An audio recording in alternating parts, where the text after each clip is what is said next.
এদিকে কোচবিহারের জনসভা থেকে অসমের মুখ্যমন্ত্রী হেমন্ত বিশ্ব শর্মাকে উদ্দেশ্য করে আজকে মমতা বন্দ্যোপাধ্যায়ের মন্তব্য, অসমের মুখ্যমন্ত্রী ট্রেনে করে এখানে লোক নিয়ে আসবেন। কোচবিহারে ভোট দেওয়ার জন্য অসম থেকে লোক আসবে, কিন্তু মানুষ তা ভেস্তে দেবে। কি অভিযোগ করছেন মমতা বন্দ্যোপাধ্যায় দেখুন।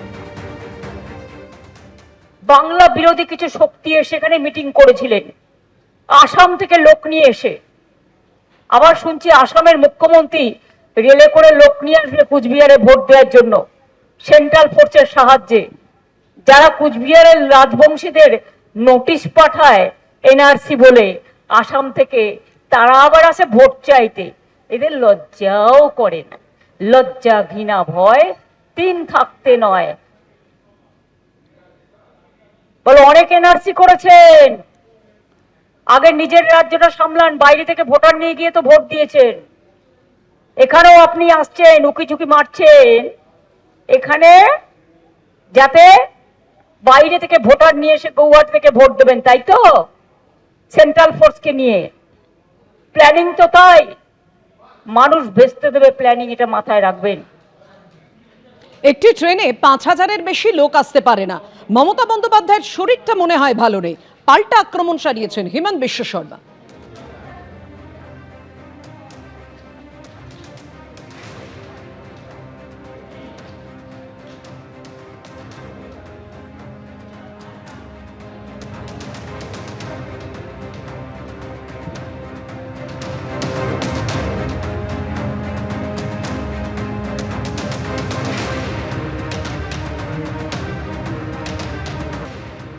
এই মুহূর্তে যে খবরের দিকে নজর রাখবো, অধ্যাপকদের একাংশকে ভোটের দায়িত্ব থেকে অব্যাহতি দিল কলকাতা হাইকোর্ট।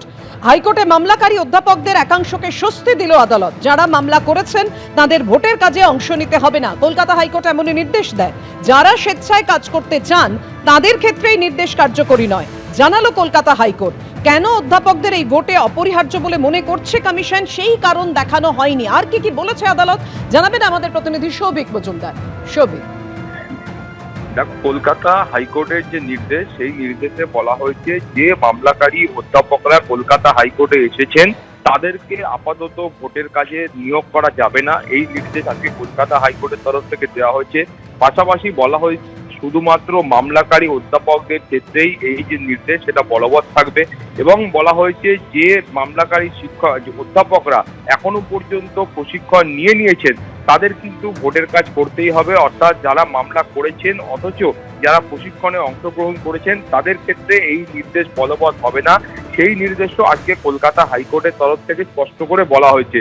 এখন তুমি জানো এই মামলার সূত্রপাত এখান থেকে, যে এই অধ্যাপকদের বক্তব্য ছিল যখন কোনো অধ্যাপক বা এই পদমর্যাদার আধিকারিকদের ভোটের কাজে নিয়োগ করতে হয় সেই সময় নির্বাচন কমিশনকে নির্দিষ্ট করে বলতে হয় যে কেন তাদেরকে ভোটের দায়িত্ব দেওয়া হচ্ছে এবং কেন তাদেরকে অপরিহার্য বলে নির্বাচন কমিশন মনে করছে, এবং কোন আপাতকালীন গুরুতর পরিস্থিতিতে এই অফিসারদের বা আধিকারিকদের বা অধ্যাপকদের নিয়োগ করা হচ্ছে সেটা লিখিত আকারে বলতে হয়।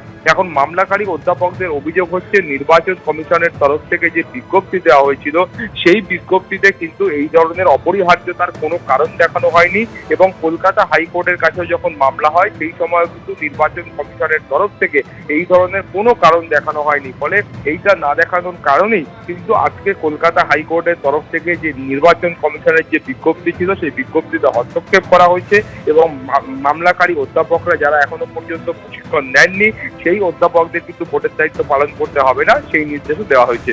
অমৃতা, ধন্যবাদ সৌভিক। এবিপি আনন্দ, এগিয়ে থাকে, এগিয়ে রাখে।